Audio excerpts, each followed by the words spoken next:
A rabbi said to his student, "How do you know when night is over and day has come? Is it when you can look into the distance and tell whether an animal is a dog or a wolf?" "No," said the rabbi. "Is it when you can look into the distance and tell whether a tree is an apple tree or a pear tree?" "No," said the rabbi.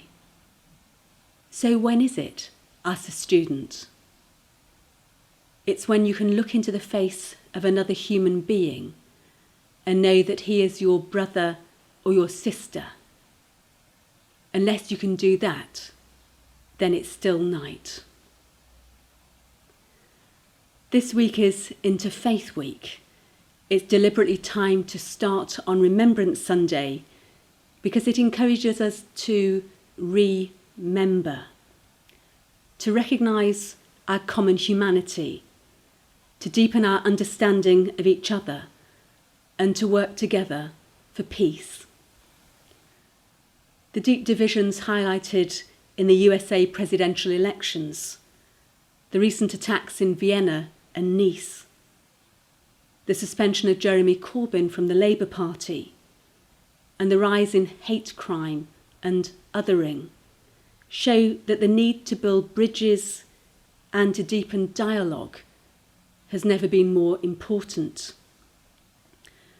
Lord Jonathan Sacks, the former chief rabbi, who died recently, said, "When you have friendship, you discover the people not like us are people like us. When that happens, conversations can begin." One of the riches of learning from other faiths and traditions is the new insight and understanding they can bring to our own tradition.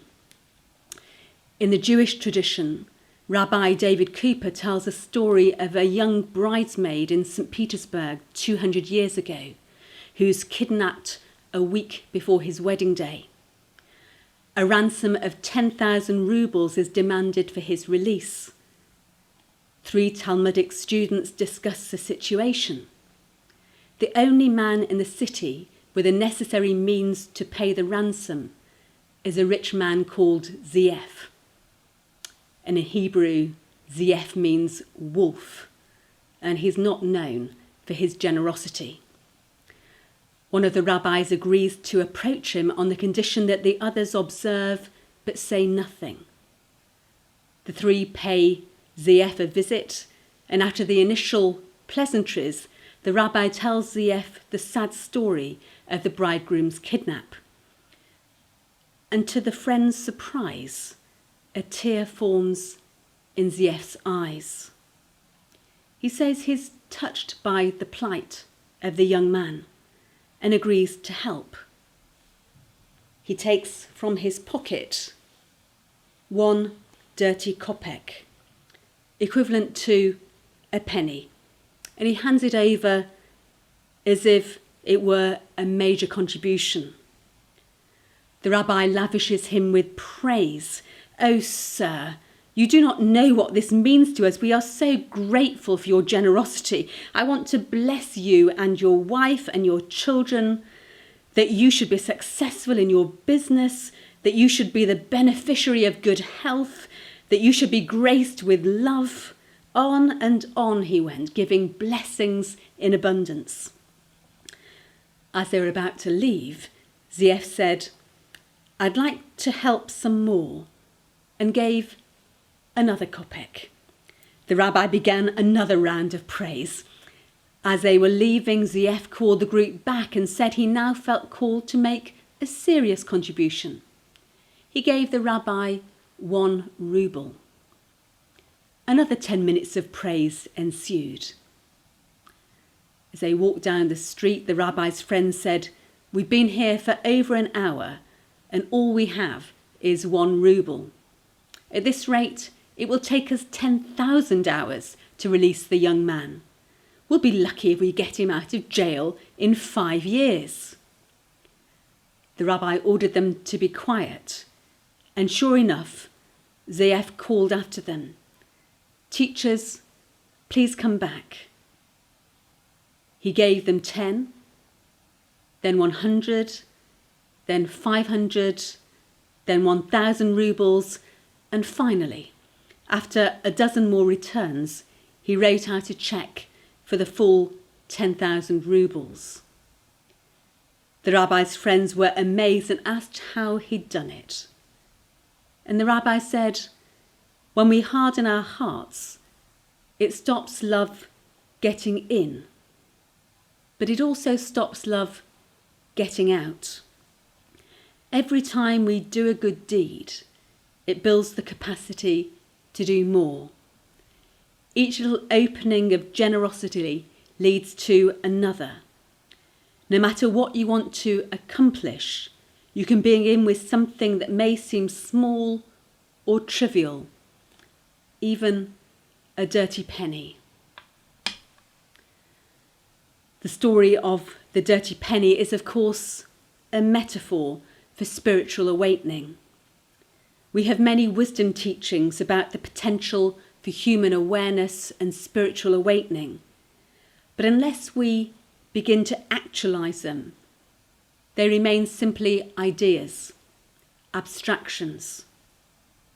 The story of the dirty penny reminds us that we can only reveal this light by opening ourselves to it one step at a time.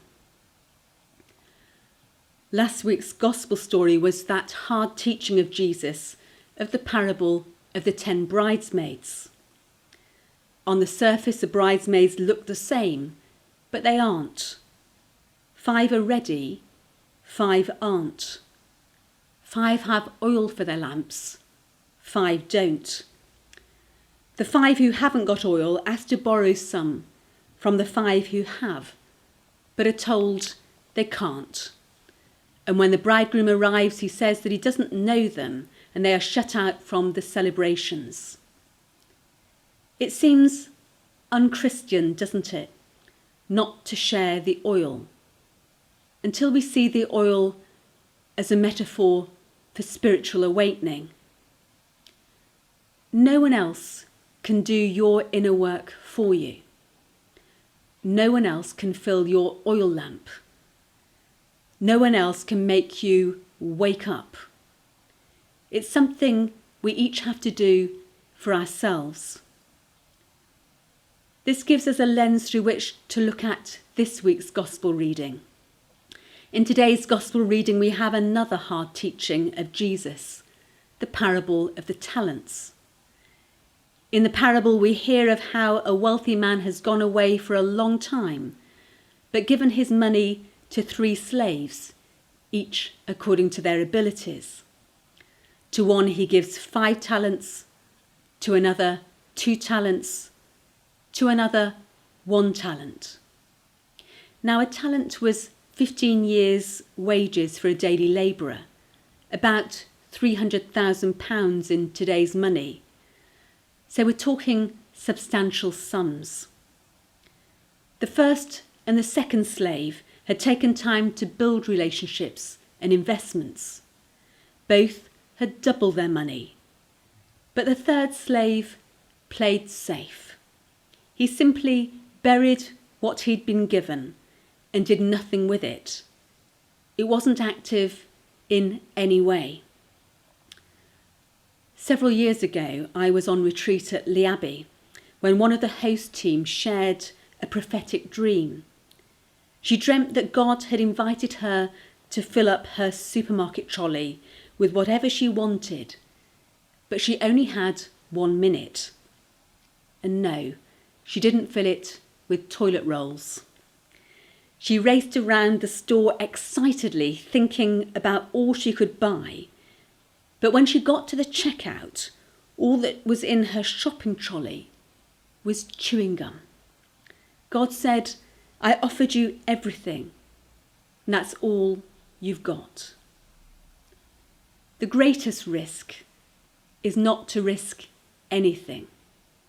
The greatest risk is to play safe, to live cautiously, to not live up to the full potential of our humanity. God wants to give us the love that makes us different persons, the love that dissolves the fear that separates us from each other, the love that calls us to be people of courage and trust.